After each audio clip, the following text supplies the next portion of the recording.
अध्याय एक अपमान, एक कसम और एक ऐसा खेल जिसने इतिहास बदल दिया।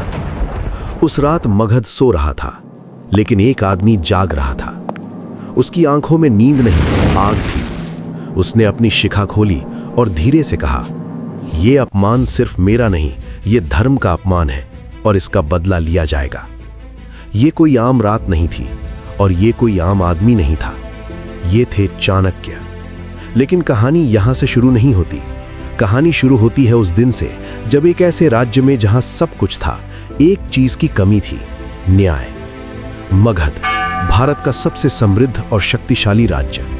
राजगद्दी पर बैठा था नंदा वंश का राजा। धन का इतना घमंड था कि कहा जाता है कि उसके खजाने में सोना नापने के लिए तौल नहीं, अंदाजा लगाना पड़ता था।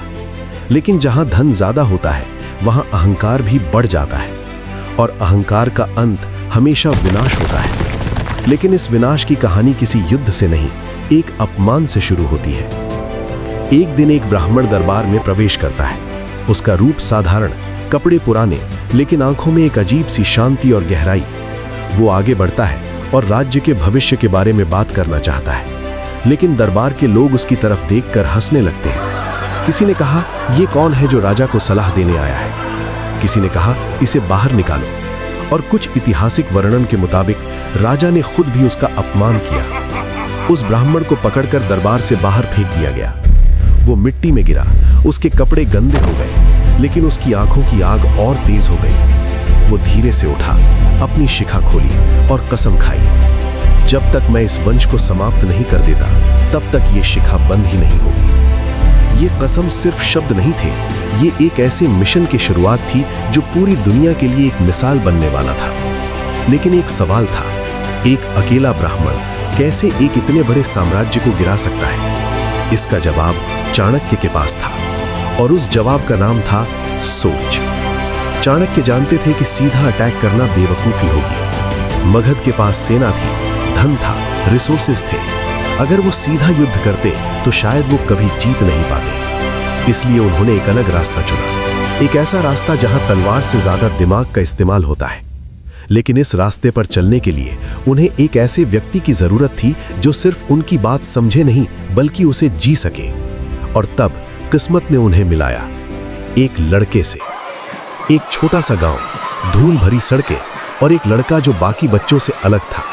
वो दूसरों की तरह खेलता नहीं था, वो देखता था, समझता था और सवाल करता था। उसका नाम था चंद्रगुप्त मौर्य। कुछ कहानियों के मुताबिक चाणक्य ने उस लड़के को पहली बार तब देखा जब वो अपने दोस्तों के साथ राजा और प्रजा का खेल खेल रहा था। बाकी बच्चे सिर्फ खेल रहे थे, लेकिन चंद्रगुप्त फैसले ले रहा था, न्याय कर रहा था और सबसे बड़ी बात, लीडरशिप दिखा रहा था। चाणक्य ने तुरंत समझ लिया, ये लड़का आम नहीं है। चाणक्य उसके पास गए, उससे बात की, उसकी सोच को समझा और फिर एक फैसला लिया। उन्होंने उस लड़के को अपना शिष्य बना लिया। यहां से शुरू होती है एक ऐसी जर्नी जहां एक गुरु अपने शिष्य को सिर्फ शिक्षा नहीं देता, बल्कि उसे एक हथियार बनाता है। ट्रेनिंग आसान नहीं थी। ये तलवार चलाने की ट्रेनिंग नहीं थी, ये थी दिमाग चलाने की ट्रेनिंग। चाणक्य ने चंद्रगुप्त को सिखाया कैसे दुश्मन सोचता है, कैसे उसकी कमजोरियां पहचानी जाती हैं और कैसे बिना लड़े भी जीत हासिल की जा सकती है। उन्होंने उसे जंगल में ले जाकर सिखाया, शहर में ले जाकर सिखाया, लोगों के बीच रहकर सिखाया। हर जगह एक ही चीज रिपीट होती थी, पावर सिर्फ बल से नहीं, स्ट्रैटेजी से मिलती है। सालों तक ये ट्रेनिंग चली और धीरे धीरे एक आम लड़का एक लीडर बनने लगा। लेकिन अब भी एक बड़ा सवाल था, मगध जैसा राज्य कैसे हराया जाए? तब चाणक्य ने अपनी सबसे पावरफुल सोच को इस्तेमाल किया, एक ऐसी स्ट्रैटेजी जो उन्होंने अपने ग्रंथ अर्थशास्त्र में डिटेल में लिखी। इसका नाम था मंडला थ्योरी। चाणक्य ने चंद्रगुप्त से कहा, दुनिया एक चक्र है, एक मंडल है जहां हर राज्य एक दूसरे से जुड़ा हुआ है। चंद्रगुप्त ने पूछा, कैसे? चाणक्य मुस्कुराए और बोले, तुम्हारा सीधा पड़ोसी तुम्हारा सबसे बड़ा दुश्मन बन सकता है, लेकिन उसका पड़ोसी तुम्हारा सबसे बड़ा दोस्त बन सकता है। यह सुनकर चंद्रगुप्त हैरान हो गया। यह सोच बिल्कुल अलग थी, लेकिन चाणक्य रुकने वाले नहीं थे। उन्होंने आगे कहा, युद्ध सिर्फ तलवार से नहीं जीता जाता, युद्ध जीता जाता है सही लोगों को अपनी तरफ लाकर। ये मंडला थ्योरी का बेस था और यही वो स्ट्रैटेजी थी जिससे मगध जैसे साम्राज्य को हराया जा सकता था। लेकिन थ्योरी और रियलिटी में फर्क होता है। अब असली चैलेंज शुरू होने वाला था। चाणक्य और चंद्रगुप्त ने अपनी प्लानिंग शुरू की। उन्होंने सीधा मगध पर अटैक नहीं किया, बल्कि छोटे छोटे राज्यों पर फोकस किया। उन्होंने उन राज्यों से दोस्ती की जो मगध के दुश्मन थे। धीरे धीरे एक नेटवर्क बनने लगा, एक ऐसा नेटवर्क जहां हर राज्य एक दूसरे से जुड़ा हुआ था और बीच में था चंद्रगुप्त। लेकिन यह सब इतना आसान नहीं था। हर राज्य अपने फायदे के बारे में सोचता था। कोई भी बिना रीजन के किसी का साथ नहीं देता। यहां चाणक्य का असली टैलेंट सामने आया। उन्होंने डिप्लोमेसी का यूज किया, कहीं जगह पर धन का और कहीं जगह पर धोखा भी। हाँ, चाणक्य के मेथड्स हमेशा साफ नहीं थे, लेकिन उनका गोल क्लियर था, जीत।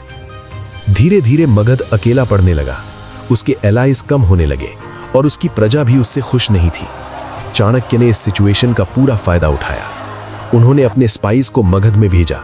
ये स्पाइस आम लोगों के रूप में थे, कोई व्यापारी, कोई साधु, कोई नौकर।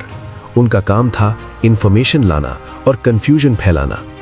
अब मगध के अंदर डर बढ़ने लगा था। राजा को समझ नहीं आ रहा था कि उसका दुश्मन कौन है और उसका दोस्त कौन। ये एक इनविजिबल वॉर था, जहां तलवार नहीं चल रही थी, लेकिन साम्राज्य धीरे धीरे टूट रहा था। चंद्रगुप्त अब रेडी था, लेकिन चाणक्य ने उसे रोका। अभी नहीं। सबसे बड़ा अटैक तब होता है जब दुश्मन सबसे कमजोर हो। यह पेशेंस ही चाणक्य की सबसे बड़ी स्ट्रेंथ थी। और फिर एक दिन वो वक्त आया। मगध अंदर से टूट चुका था। उसके एलाइज उससे दूर हो चुके थे और उसकी प्रजा भी उससे खुश नहीं थी। चाणक्य ने धीरे से कहा, अब। लेकिन ये कहानी यहां खत्म नहीं होती। ये तो सिर्फ शुरुआत है, क्योंकि जो आगे होने वाला था वो सिर्फ एक राज्य का पतन नहीं, एक नए साम्राज्य का जन्म था। और उस जन्म के पीछे सिर्फ एक स्ट्रैटेजी नहीं, एक ऐसा राज छिपा था जो आज तक पूरी तरह समझा नहीं गया। अगला एपिसोड एक ऐसे राज को खोलेगा जहां दोस्ती और दुश्मनी की लेखा बिल्कुल धुंधली हो जाती है, जहां हर चेहरा असली नहीं होता और जहां एक गलत फैसला सब कुछ बर्बाद कर सकता है। क्या चंद्रगुप्त सच में मगध को जीत पाएगा या चाणक्य की स्ट्रैटेजी कहीं फेल हो जाएगी? ये जानने के लिए तैयार रहिए एपिसोड 2 के लिए।